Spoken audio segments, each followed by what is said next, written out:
Would I change anything going into 2022 for managing fibromyalgia?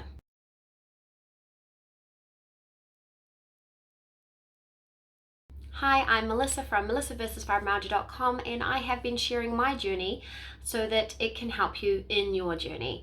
And last year I wrote a guide to managing fibromyalgia, which also has a free download. So I'll leave the link below to the blog post so you can go and check out all the extra links and get that free download with a checklist for you.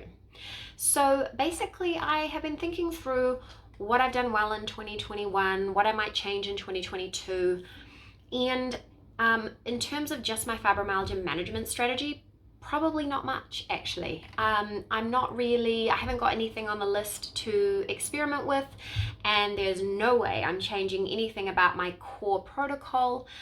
So let's talk about what my core protocol is and what it's been like. So this year I had my fourth baby.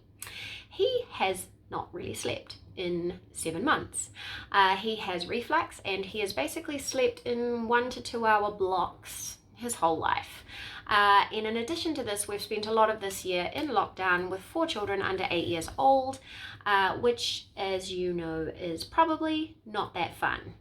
I've done my best and I've done pretty well, and my body has held out very well. I'm going on about 3 months without physio, and I'm doing okay. I'm pretty happy about it. I've got my coping mechanisms in place, and so going into next year, again with uncertainty, not sure what's coming, how often the kids will be home, whether this baby is going to learn to sleep, I'm not really looking to try too much new stuff, not looking to add too much to my protocol. So anything I wrote last year holds true this year in terms of the protocol. I definitely want to get my hands on Dr. Teitelbaum's new version of From Fatigue to Fantastic. I cannot get it in New Zealand.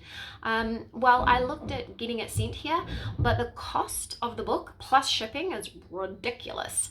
And I refuse to have a book like that as an ebook because I need to be able to highlight all the things. That is the book to look out for.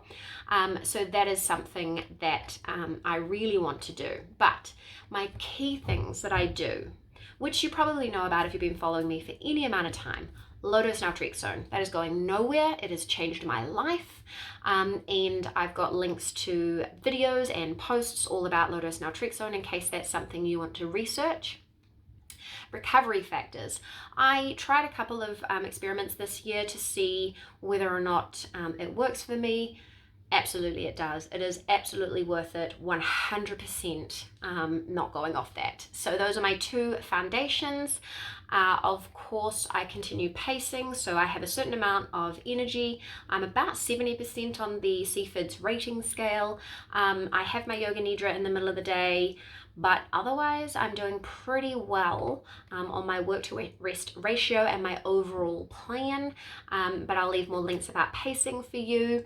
And obviously yoga. I need to get back into yoga. I need to be able to do more of it. The baby is bigger. My pelvis instability is starting to heal. So I'm starting to do more yoga, and I want to do more of that again. I've already built up. I can do about 40 minutes of walking now without post-exertion malaise, which is very exciting.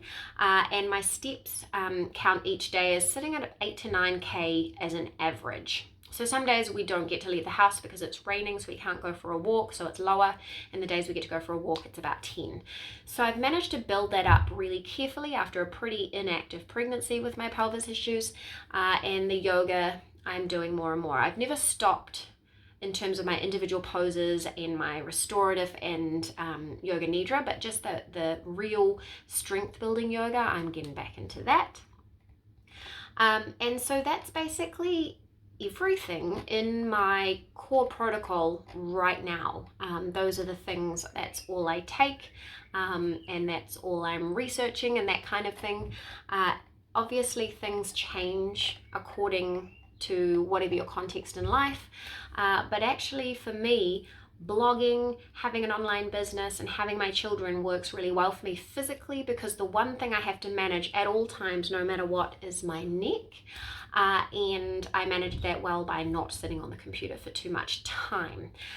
So I'm really excited. I've got loads and loads of plans for melissaversusfibromyalgia.com. Got a big blog series for bite-sized pieces for starting your journey, and I've got heaps of videos planned, and of course loads of yoga planned. So stick around for that. I'm very excited. Tell me, how did 2021 go for you in terms of your health goals, and what is it looking like in 2022? And are you going to try any of these things on my list? And if you have something you need me to share with you, teach you about, write a blog post about, put a video about, let me know. Now, I do really want to take you step by step through how to make a flare management plan and a symptom management plan. So that's on the to-do list to get there eventually. But if there's anything else, let me know, and have a great day.